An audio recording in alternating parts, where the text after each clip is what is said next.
between a travel company employee and a customer. First, you have some time to look at questions 1 to 5.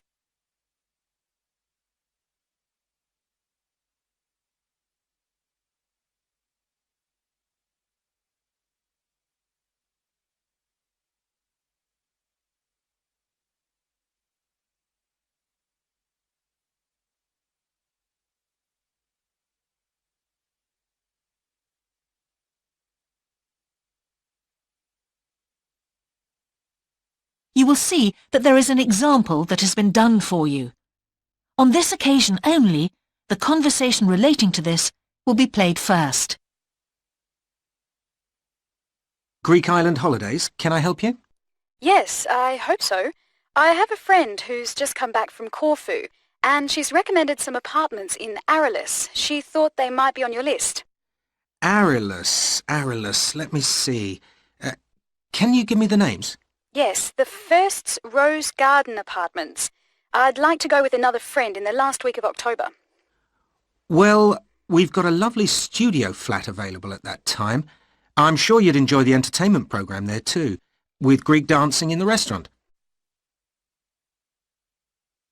The entertainment program offers Greek dancing, so Greek dancing has been written in the space. Now we shall begin. You should answer the questions as you listen, because you will not hear the recording a second time. Listen carefully and answer questions 1 to 5. Greek island holidays, can I help you? Yes, I hope so. I have a friend who's just come back from Corfu, and she's recommended some apartments in Arelis. She thought they might be on your list. Arelis, let me see. Can you give me the names? Yes, the first's Rose Garden Apartments. I'd like to go with another friend in the last week of October. Well, we've got a lovely studio flat available at that time. I'm sure you'd enjoy the entertainment program there too, with Greek dancing in the restaurant. And the cost for each of us? £219. That sounds very reasonable. I'm just jotting down some notes. Now, the second one she mentioned was called Blue Bay. Blue Bay. Yes, in fact that's very popular and it has some special features. Really? The main attraction is the large swimming pool with salt water. Much healthier, I understand. That's right. And it isn't far from the beach either, only 300 metres. And only around half a kilometre to some shops, so you don't have to be too energetic. Is it much more expensive than the first one? Let me just check. I think at the time you want to go, it's around £260. No, £275 to be exact. Right, I've got that. Now, there are just 2 more apartments to ask you about. I can't read my own writing. Something to do with sunshine, is it? I think you meant the Sunshade apartments. They're on a mountainside. Any special features? Yes, each room has its own sun terrace, and there are shared barbecue facilities. Ooh, sounds lovely. Yes, it is rather well equipped. It also provides water sports. It has its own beach. There are facilities for water skiing. Any kite surfing? My friend's quite keen. Not at the hotel, but I'm sure you'll find some in Arelis. There's also satellite TV in the apartments. And how much is that one? £490 with 2 sharing. You mean £245 each? I'm afraid not. Each person has to pay that amount and there must be at least 2 in an apartment. Oh, I don't think that would be within our budget, unfortunately. And the last one sounds a bit expensive too. The Grand? Actually, it's quite reasonable. It's an older style house with Greek paintings in every room and a balcony outside. Sounds nice. What are the views like? Well, there are forests all round and they hide a supermarket just down the road, so that's very useful for all your shopping needs. There's a disco in the area too. And the price? £319 at that time, but if you leave it till November, it goes down by 40%. Too late, I'm afraid. Well, why don't I send you a brochure with full details, Miss... Nash. But don't worry about that. I'm coming to Upminster soon, and I'll call and get one. I just wanted to get an idea first. Well, that's fine. We've got plenty here when you come. Before you hear the rest of the conversation, you have some time to look at questions 6 to 10.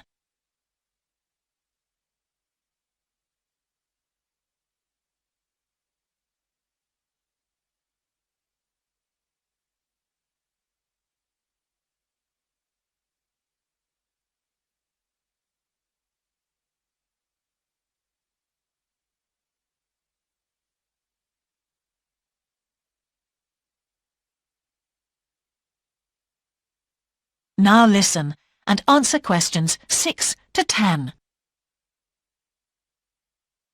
If you've got a minute, could I just check a couple of points about insurance?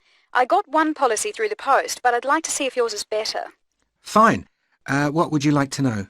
Well, the one I've got has benefits, and then the maximum amount you can claim. Is that like yours? Yes, that's how most of them are. Well, the first thing is cancellation. If the holiday's cancelled on the policy I've got, you can claim £8,000.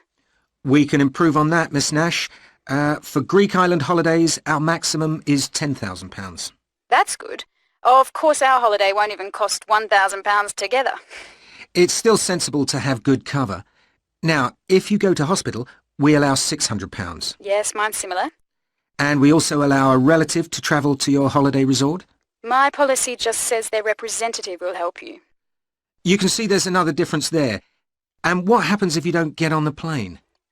Nothing, as far as I can see on this form.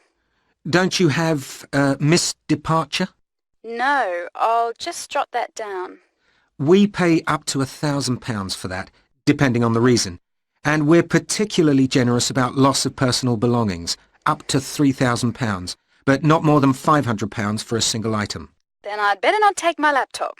Not unless you insure it separately. Okay, thanks very much for your time. You've really been helpful. Can I get back to you? Your name is... Ben Ludlow. That's Ludlow. I'm the assistant manager here. I'll give you my number. It's 081 260 543 216. But didn't I phone 081 260 567 294? That's what I've got on the paper. That's the main switchboard. I've given you my direct line. Right. Thank you very much for your time. That is the end of section 1. You now have half a minute to check your answers.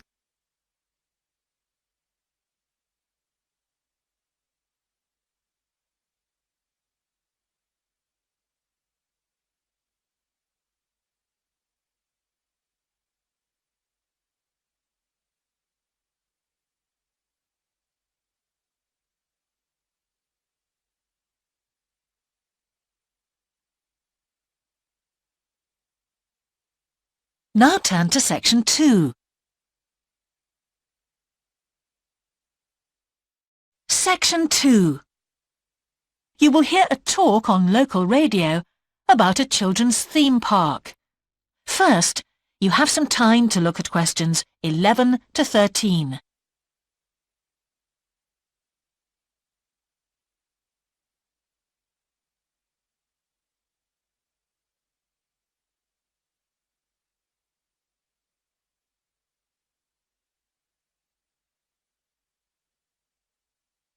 Now listen carefully and answer questions 11 to 13. For the second in our series about locally run businesses, we meet Simon Winridge, co-founder of the hugely successful Winridge Forest Railway Park. Welcome, Simon. Now, perhaps you can begin by telling us a little bit about how it all started. Well, during the 1970s, my wife Liz and I had just acquired 80 acres of sheep farming land, and we decided to settle down and have children. Pretty soon we had a daughter, Sarah, and a son, Duncan. The place was wonderful for the kids. They particularly loved trains and gradually built up an enormous network of miniature railway track. I began to develop larger-scale models of locomotives, but we didn't think anything more of it until I went on a trip to a theme park near Birmingham and decided we could do a much better job. So we set up a small one ourselves, based on the miniature railway, and we opened to the public for just a month that year, 1984, in July, our driest month. because our children said they didn't want our guests to have a miserable wet visit. I dealt with park business and Liz carried on with the farm work. It soon became clear that we were onto a winner. We began to extend the railway track and lay it among more interesting landscape by planting trees, which in turn attracted more wildlife, and by making cuttings through the rock. Nowadays, we're open all year round, and we're pleased to say that Wimridge is one of the most popular visitor attractions in the area, with 50,000 visitors a year. 1.5 million people have been through our doors since we opened. Before you hear the rest of the talk, you have some time to look at questions 14 to 20.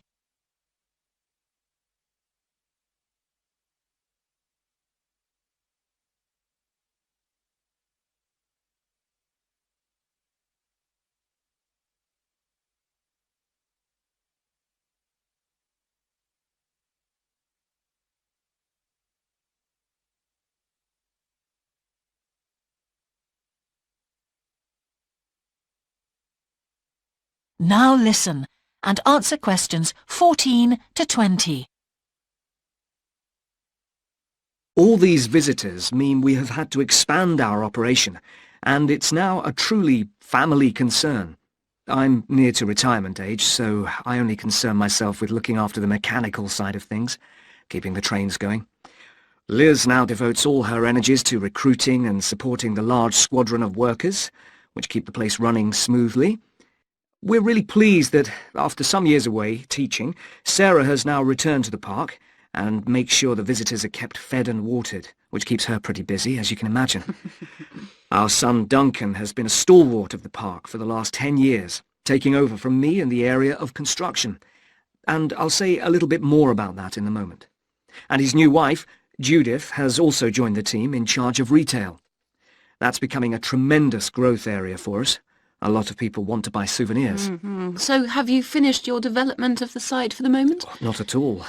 We're constantly looking for ways to offer more to our visitors. The railway remains the central feature, and there's now 1.2 kilometres of the line laid, but we'd like to lay more. Because of the geology of the area, our greatest problem is digging tunnels, but we're gradually overcoming that.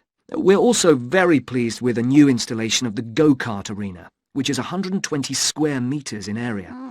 Again, the problem is the geology. We had to level the mounds on the track for safety reasons. We wanted to enable 5 to 12-year-olds to use the go-karts. And the main attraction here is the Formula One kart. We've known fights to break out over who gets it. And then, finally, to our most recent development, which is the landscape swimming pool. That is the end of section 2. You now have half a minute to check your answers.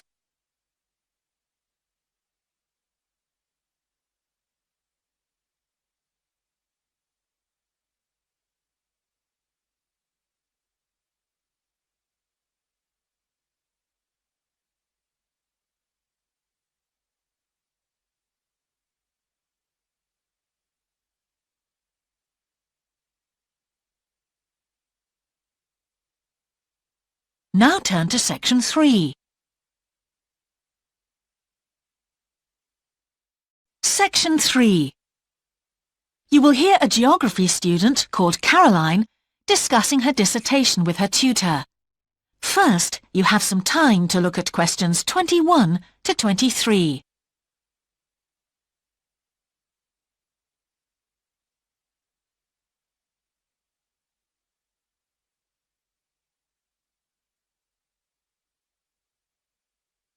Now listen carefully and answer questions 21 to 23. Ah, Caroline. Come on in, sit down. Thanks. So how's the dissertation planning going?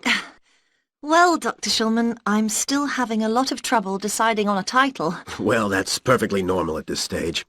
And this is what your tutorials will help you to do. Right. What we'll do is jot down some points that might help you in your decision. First of all, you have chosen your general topic area, haven't you? Yes, it's the fishing industry. Oh, yes, that was one of the areas you mentioned. Now, What aspects of the course are you good at? Well, I think I'm coping well with statistics, and I'm never bored by it. Good. Anything else? Well, I found computer modelling fascinating. I have no problem following what's being taught, whereas quite a few of my classmates find it difficult. Well, that's very good. Do you think these might be areas you could bring into your dissertation? Oh yes, if possible. It's just that I'm having difficulty thinking how I can do that. You see, I feel I don't have sufficient background information. I see. Well, do you take notes? I'm very weak at note-taking. My teachers always used to say that. Well, I think you really need to work on these weaknesses before you go any further. What do you suggest? Before you hear the rest of the tutorial, you have some time to look at questions 24 to 30.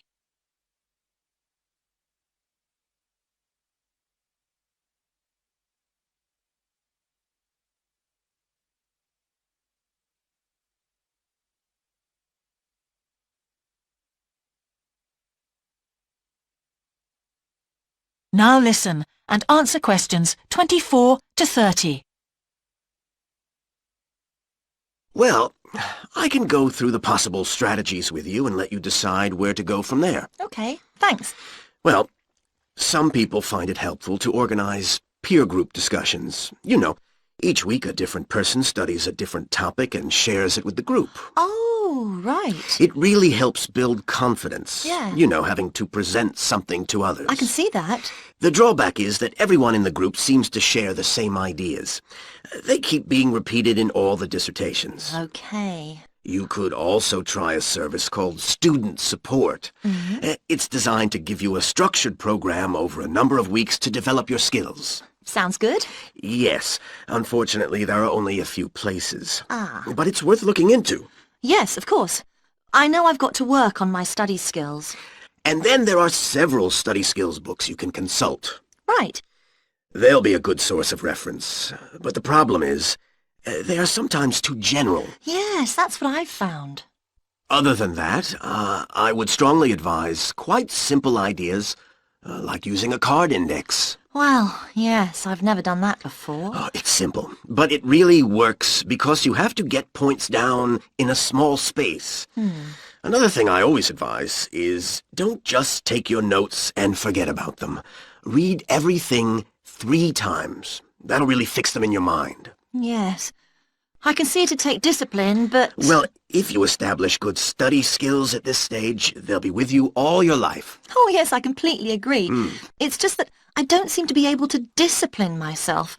I need to talk things over. Well, we'll be continuing these tutorials, of course. Let's arrange next month's now. Let's see. I can see you virtually any time during the week starting the 22nd of January. What about the 24th? I'm free in the afternoon. Sorry, I'm booked then. What about the following day? The Thursday, Yeah? I can make the morning. Fine. We'll go for the 25th then. That's great. Thanks. That is the end of section 3. You now have half a minute to check your answers.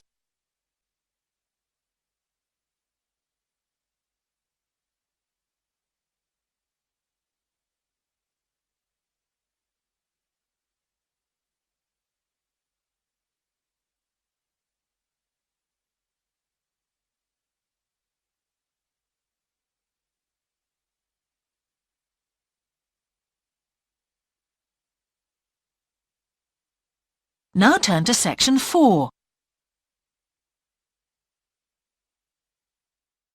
Section 4. You will hear part of a lecture about an experimental design for a house. First, you have some time to look at questions 31 to 40.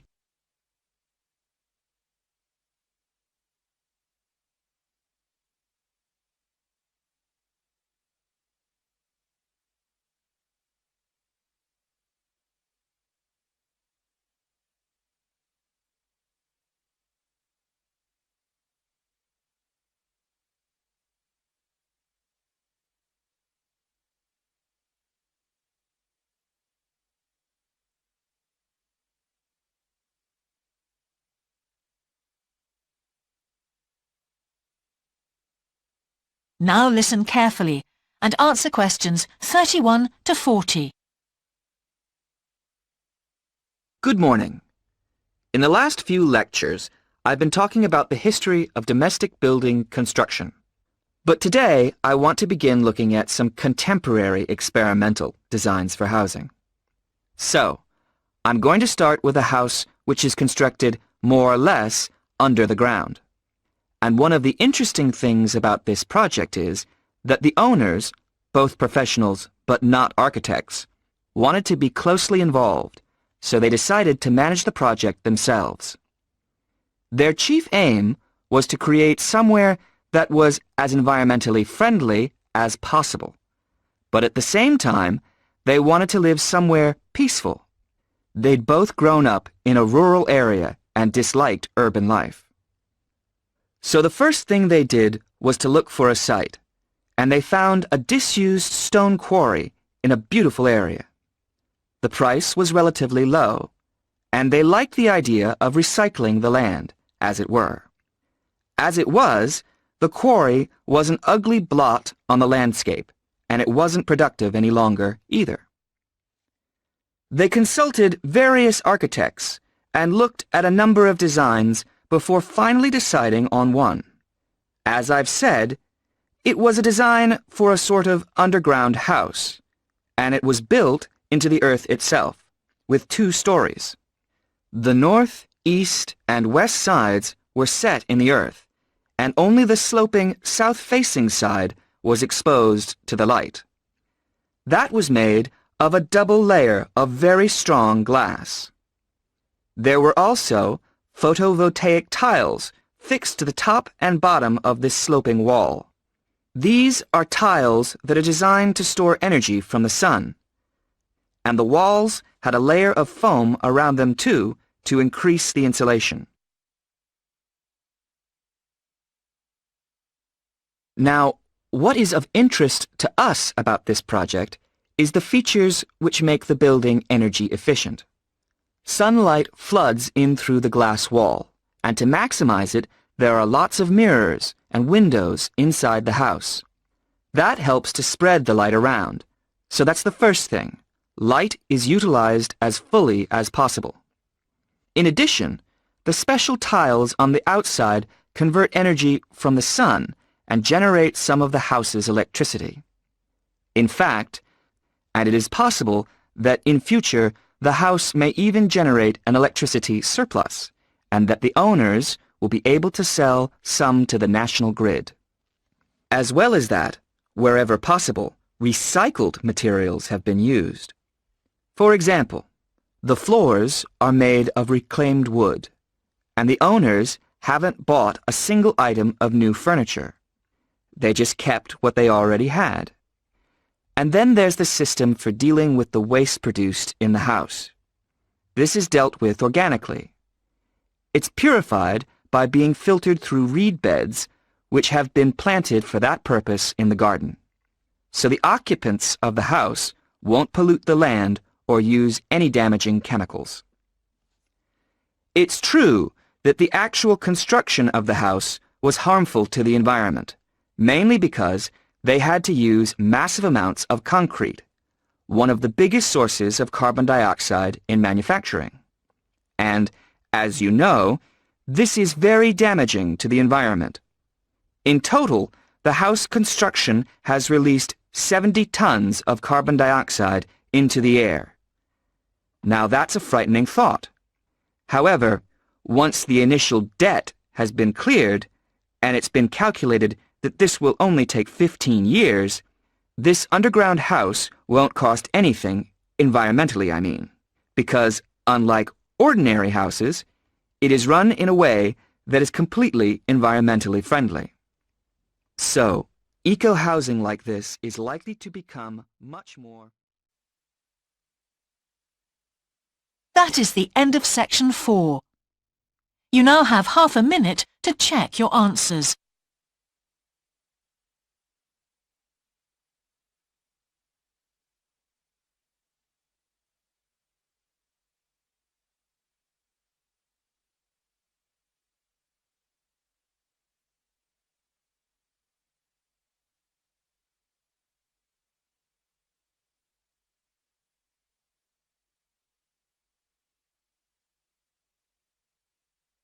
That is the end of the listening test. In the IELTS test, you would now have 10 minutes to transfer your answers to the answer sheet.